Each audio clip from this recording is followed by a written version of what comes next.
तो हेलो दोस्तों, आप सभी का स्वागत है मेरे यूट्यूब चैनल पे। आज मैं सोशल साइंस का सेट 1, 2, 3 तीनों बताने वाला हूँ। स्टार्ट करेंगे सेट 1 से। 2 और 3 भी अभी बता दूंगा मैं थोड़ी देर में।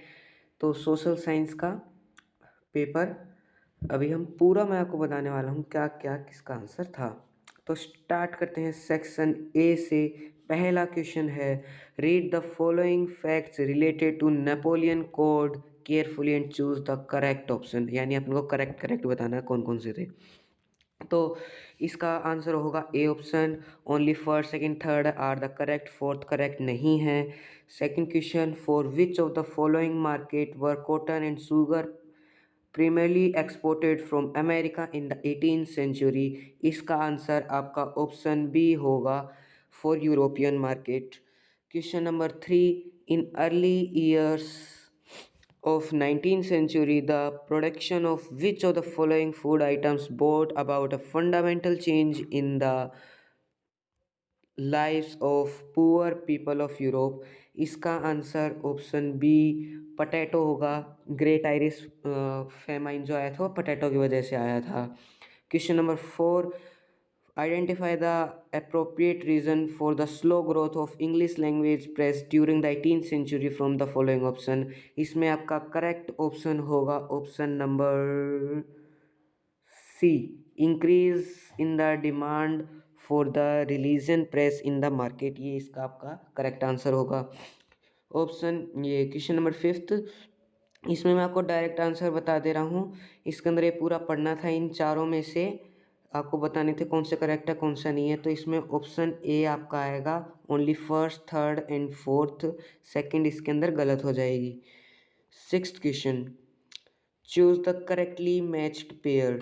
तो फर्स्ट भी गलत है, सेकंड भी गलत है, थर्ड भी गलत है। 4 इसका करेक्ट आंसर होएगा, मानस टाइगर रिजर्व असम के अंदर है।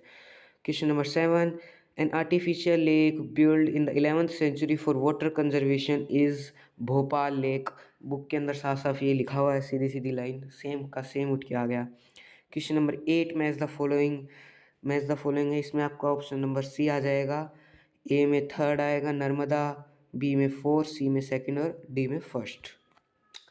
Question number 9, with the help of the following information identify the agriculture crop from the given option।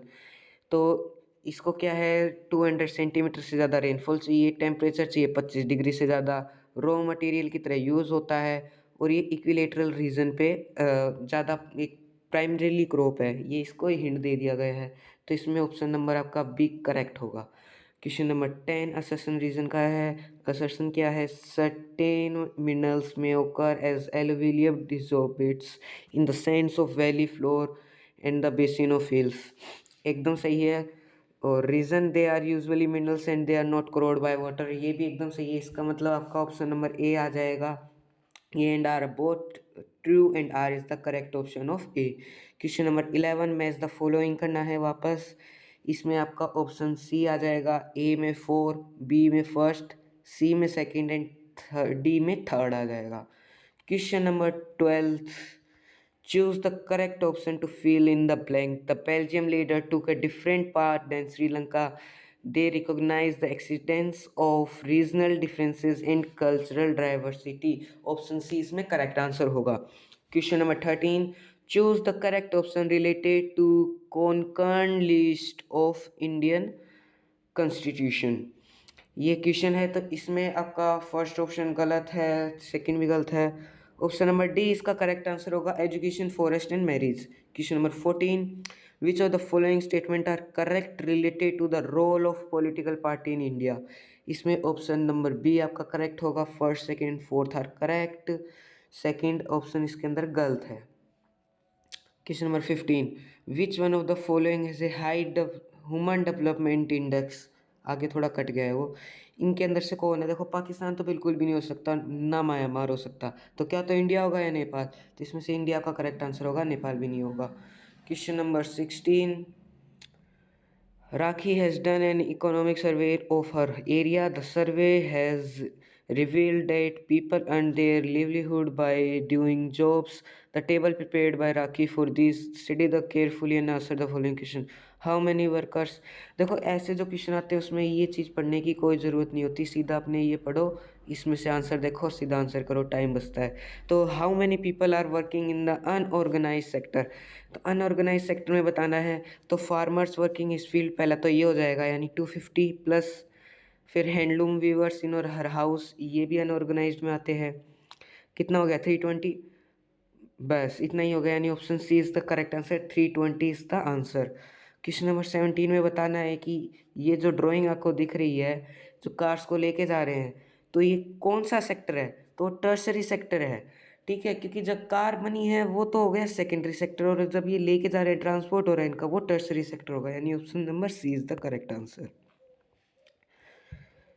Question number 18. Shyamal is a small farmer. Shyamal got his Kisan card made. He need a loan to grow new crop. Which of the following mean will be easily and beneficial for this? Option A, cooperative bank, correct answer है इसका। Question number 19. The problem of double coincidence of vote can be solved by which of the following? Option number A, अगर currency होगी तो ये आपका easily solve हो जाएगा, क्योंकि फिर आपका करेंसी से ही लेना देना हो जाएगा, फिर इसकी ज़रूरत नहीं होगी। आखिरी क्वेश्चन है एमसीक्यू का असर, ये स्टेटमेंट 1 और 2। स्टेटमेंट 1 है, in recent time technology in the area of computer and internet has been changing rapidly, एकदम सही है। क्या है इसका statement 2? Internet allows us to send instant electronic mail and talk across the world, तो इसमें ऑप्शन डी आपका correct answer होगा। Both 1 and 2 are true, one first and second is the correct explanation of first. इसी के साथ सारे MCQ आपके complete हो जाते हैं। आई होप आपके सारे एमसीक्यू सही हुए होंगे। हम आ जाते हैं सेक्शन बी के अंदर, और अगर वीडियो अच्छी लग रही है तो इसको लाइक कर दो, चैनल को कर दो सब्सक्राइब जल्दी सी। और आगे जो भी आने वाले एग्ज़ाम है मैथ के, हिंदी का और कंप्यूटर का, जो भी आपकी एआई हो, सी है या फिर आईटी हो, तीनों के सबके मैं सॉल्यूशन उसी दिन ही 3 से 4 घंटे के अंदर डाल दूंगा। तो आप सब्सक्राइब करके रखिए और नोटिफिकेशन बेल ऑन कर लीजिए। इसी के साथ अपन आ जाते हैं सेक्शन बी के अंदर। इसके अंदर पहला क्वेश्चन है आपका 21st, how did salt become a powerful weapon to unite the country in the civil disobedience movement, explain any two causes. क्योंकि देखो साल्ट क्यों था, क्योंकि एक तो ये हर किसी के घर में यूज़ होता है, ठीक है, पहला कारण। दूसरा, और इसके ऊपर लॉ लगा दिया गया, टैक्स लगा दिया गया कि साल्ट के ऊपर ही टैक्स लगा दिया तो हर किसी से यूज़ होता है, इसके ऊपर कौन टैक्स देगा। उस वजह से गांधी जी ने सोचा कि इसको एक वेपन बनाया जाता है मूवमेंट के खिलाफ। तो उन्होंने वहाँ पे डांडी जाके लॉ तोड़ा और उन्होंने इसकी मूवमेंट की स्टार्टिंग की। और का क्वेश्चन है, how did the colonial government suppress the civil disobedience movement. इसमें आपको जो भी लिख देना, ये फर्स्ट वाला ज़्यादा इजी था। Question number 22, describe any two ways to solve the problem of land degradation. जैसे कि एफोरेस्टेशन हो गया या फिर ओवर ग्रेजिंग होता है, उसको कम कर देना, ये 2 रीजन आप लिख देते, या फिर आपके मर्जी के कोई भी 5 बुक में दिए हुए थे। Question number 23, suggest any two measure to increase the representation of movement in the legislature of India. तो पहला कारण तो ये हो गया कि उनको रिजर्व सीट दे दो, 1/3 दे दो, कितनी भी जो भी रिजर्व सीट्स होनी चाहिए वुमेन्स के लिए।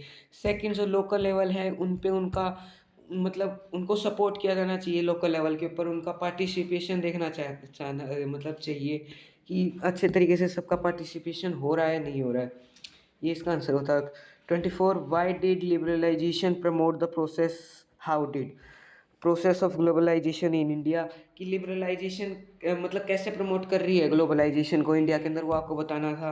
यहाँ पे लिबरलाइजेशन के बारे में बताया हुआ भी है। इधर अगर आप यहाँ पर आओगे, ये नहीं लॉन्ग आंसर्स के अंदर बताया हुआ है, ये देखो इधर, ये रहा ना, यहाँ पे लिबरलाइजेशन के बारे में कुछ बताया हुआ भी है। इसमें से भी कुछ कुछ लाइन्स आप लिख देते, चाहे abolition of state impose restriction, ये सब कर दिया इन्होंने मूवमेंट इसके खिलाफ, तो ये भी इसका करेक्ट आंसर हो सकता था, कोई इसमें दिक्कत है नहीं। अभी अपन वापस आ जाते हैं सेक्शन सी के ऊपर। सेक्शन सी पे अभी हम आ गए हैं।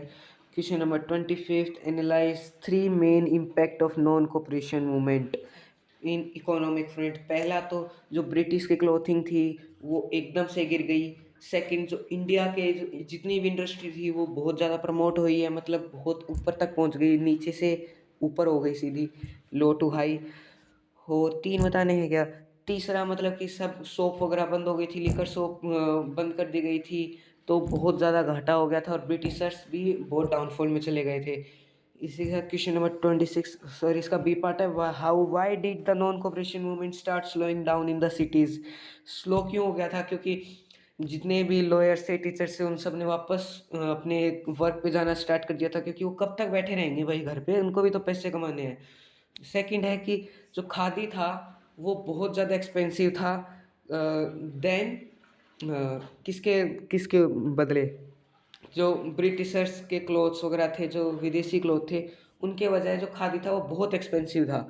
तो उस वजह से लोगों ने खादी पहनना छोड़ दिया, वापस से वही फॉरेन क्लोथ्स पहनना स्टार्ट कर दिया। और तीसरा, बच्चे और ये सब जो वर्कर्स थे, स्मॉल वर्कर्स थे, वापस काम की तलाश में चले गए। इस वजह से थोड़ा कमज़ोर पड़ गया था मूवमेंट। क्वेश्चन नंबर 26, फॉर्मल और इनफॉर्मल सोर्स के बीच में अपने को डिफरेंस बताना है। मतलब कि फॉर्मल के तो अंदर आपका इंटरेस्ट रेट कम होता है, उसके अंदर ज़्यादा होता है, यहाँ पे आप बैंक से ले सकते हो, उधर जैसे लैंडलॉर्ड वगैरह इनसे लेना पड़ता है। ये सब आपको इसके अंदर लिखना था। Question number 27, suggest any 3 measure to increase employment opportunity in urban areas. कि आपको टूरिज्म को सपोर्ट करना चाहिए, जिससे कि ज़्यादा से ज़्यादा लोग एम्प्लॉय हो सकें उसके अंदर। और आपको मनरेगा 2005 जो है, इसको हर डिस्ट्रिक्ट के अंदर आ जाना चाहिए, लागू कर देना चाहिए, जिससे कि सबके पास वर्क हो, 100 दिन का गारंटेड वर्क हो। और तीसरा, कोई जैसे कि डैम वगैरह बना लेना चाहिए, जिससे कि जो भी फार्मर्स के पास पानी नहीं है उनके पास भी आए और वो अपना एग्रीकल्चर चालू कर पाए। ये इसके आंसर थे। Question number 28, evaluate the system of check and balance in horizontal distribution. मतलब कि जो एग्जीक्यूटिव, जुडिशरी और तीसरा जो था ना, कौन सा था, लेगिस्लेचर, इन तीन के बारे में लिखना था कि ये लॉ बनाते हैं, ये कैसे आपस में चेक एंड बैलेंस कैसे रहते हैं। इसके बाद question number 29, explain 3 major challenges before political party. Major मतलब कि सीधी सी बात है, ये पूछ रहा है what are the major challenges for political parties. तो फर्स्ट तो आ जाता है lack of internal democracy, second muscle and money power, और थर्ड मतलब इनको एक्सप्लेन भी करना था, तो जैसे कि आप ऐसे लिख सकते थे कि एक बार किसी को टिकट दे देते हैं तो उसको ही देते हैं, मतलब दूसरे को बहुत कम चांस होता है देने के लिए, वही बार बार टिकट लेता रहता है। मनी एंड मसल पावर, मतलब जिसके पास ज़्यादा मनी होता है, जो फंड करता है, उसको टिकट मिल जाती है। और थर्ड मतलब जैसे कि जो भी अपना जैसे लोकल एरिया है, मान लो कि इधर ब्राह्मण ज़्यादा है, तो एक ब्राह्मण रिप्रेजेंटेटिव को टिकट देंगे क्योंकि वहाँ के सारे वोट आ जाएं। तो ये थे इस 29 का आंसर। इसी के साथ हम आ जाते हैं सेक्शन डी के अंदर, लॉन्ग आंसर टाइप क्वेश्चन, 5 5 के 4 क्वेश्चन है ये। इसके बाद क्वेश्चन नंबर 30 का A part, the political and constitutional change that came in the wake of French revolution led to the transfer of सोवेreignty from monarchy to a body of French citizen, explain the statement. मतलब कि कैसे क्या हुआ था, ये सब बताना है आपको। जो भी ऐसे पॉइंटों में लिख सकते थे या पैराग्राफ में, पॉइंट्स में लिखते तो ज़्यादा अच्छा था, अच्छे से समझ में आएगा और फटाफट चेक होए तो एग्जामिनर को दिक्कत भी नहीं आती।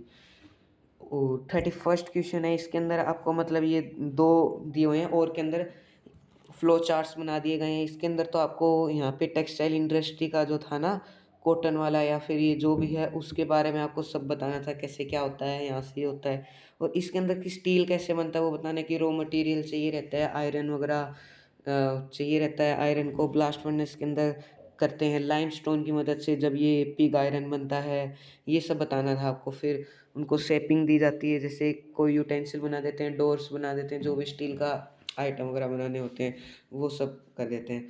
ये सब इस 31st क्वेश्चन के अंदर आपको बताना था। अब क्वेश्चन नंबर 32 है, ए और बी पार्ट। इसके अंदर आउटकम्स ऑफ डेमोक्रेसी, क्या तो आप इकोनॉमिक सेक्टर के अंदर बता दो या सोशल सेक्टर के अंदर बता दो, किसी भी एक के अंदर बता दो।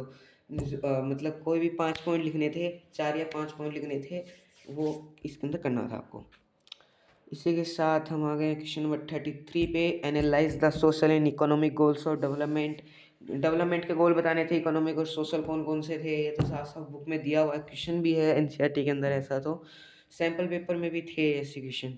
और बी पार्ट है कि सस्टेनेबिलिटी ऑफ डेवलपमेंट क्यों ज़रूरी है, क्योंकि मतलब अभी रिसोर्सेज ख़त्म हो रहे हैं, फ्यूचर जनरेशन के लिए वो है ही नहीं। तो उससे अच्छा तो हम कुछ उस तरीके से यूज़ करें ना, जिससे अपनी फ्यूचर रिक्वायरमेंट भी पूरी हो सके।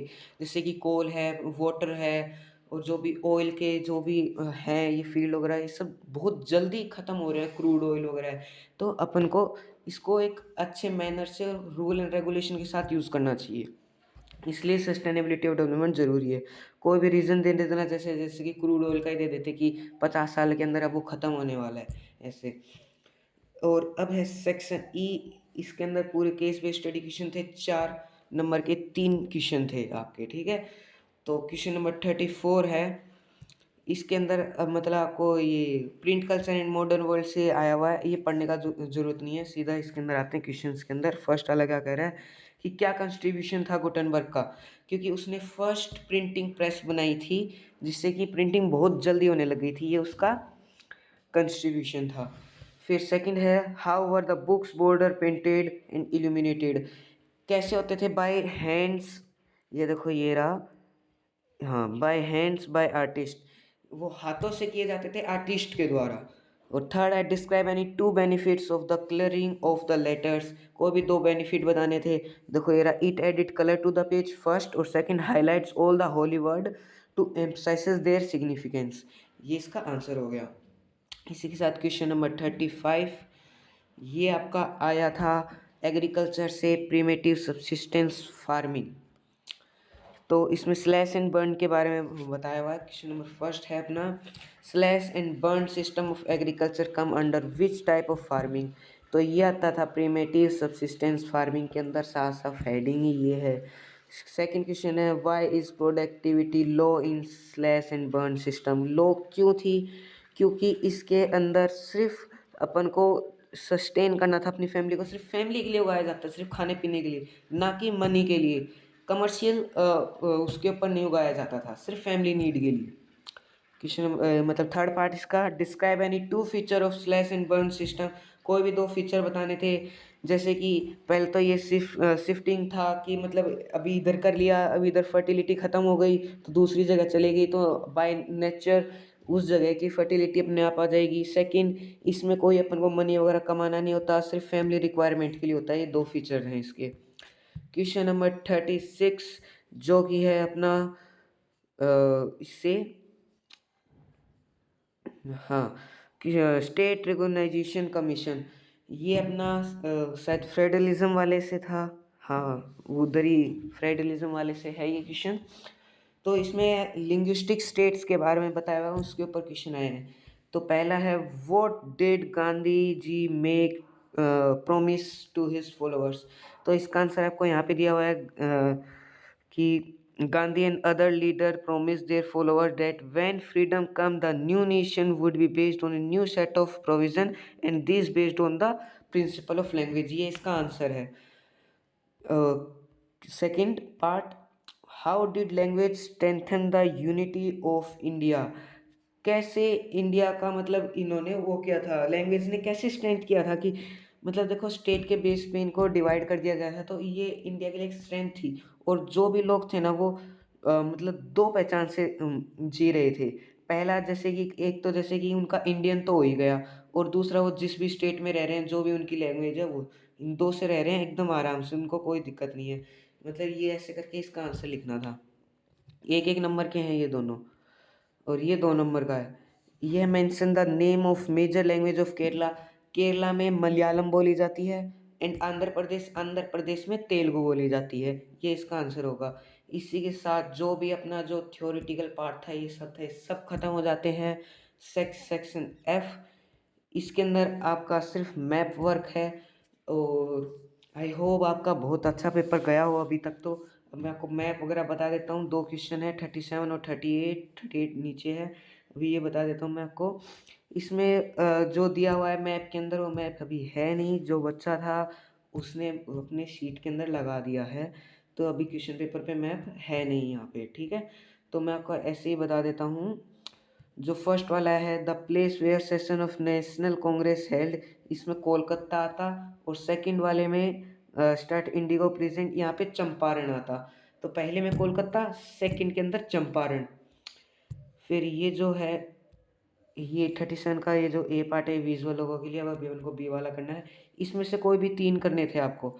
तो first leading state in production of rice, इसके अंदर आप तमिलनाडु भी लिख सकते थे, बिहार भी लिख सकते थे, हरियाणा भी लिख सकते थे, कोई भी आ सकता है। सेकंड है coal mine located in Tamil Nadu, इसमें आ जाता है नेवैली, NEYVELI, इसकी स्पेलिंग है। लिग्नाइट ओर के लिए फेमस है। Question number third, major sea port located in Karnataka, new Mangaluru इसका आंसर है। And last, oil field located in Maharashtra, ये इसका आंसर होगा मुंबई हाई। तो इसी के साथ अपना पूरा पेपर कंप्लीट हो जाता है। सब के सब आंसर मैंने आपको बता दिए हैं। आई होप आपका पेपर बहुत ही अच्छा गया होगा। वीडियो पसंद आई है तो प्लीज़ वीडियो को लाइक कर दो और सब्सक्राइब कर लो। मैं आपको जो भी पेपर अब आने वाले हैं, हिंदी का, मैथ का और कंप्यूटर का, इन तीनों के उसी दिन ही जल्दी से जल्दी सारे सॉल्यूशन डाल दूंगा सब सेट के अंदर। तो please like and subscribe the channel. Bye.